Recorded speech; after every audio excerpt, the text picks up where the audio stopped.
that can be done only by realization of what you teach, what you preach, and what everyone who has the advantage of association with you practices.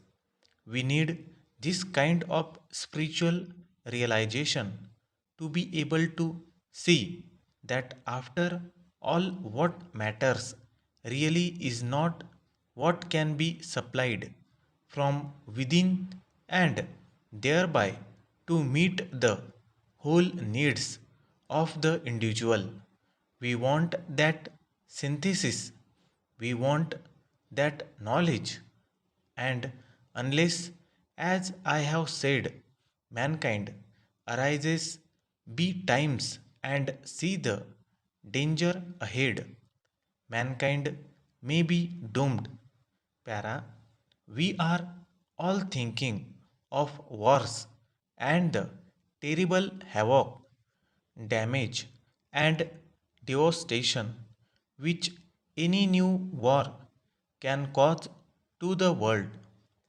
It cannot only be damage and devastation, it can well be the total annihilation. And with this prospect in view, we have to look for something which may turn us away from the direction in which we have been moving into another more fruitful, more productive, more lasting, and more helpful direction. And for that, we need spiritual background.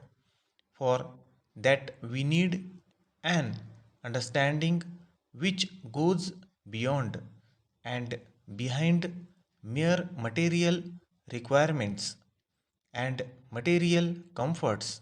And it is for this reason that people all the world over have been looking for something which may help them in this hour of great opportunities and of equally great, perhaps greater dangers.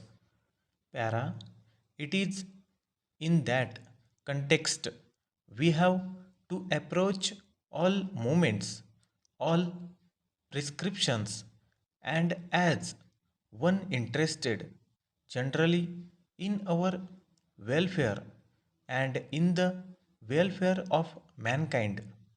I very often wonder if India may not once again give a kind of object lesson to others.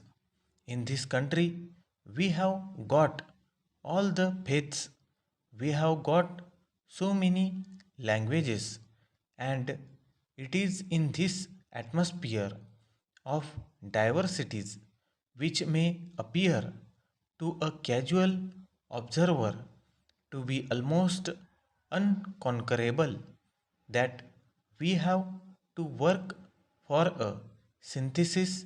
And be it said that we have in the past succeeded in evolving that kind of synthesis, it may not have been a synthesis in the political sense or even in the material sense, but we have been able to find the way of ahimsa in the past, and it is only that way that we can really make any progress at all. And if India has, by adopting that course, succeeded in winning freedom, it may as well place before the world the same admirable ideals of value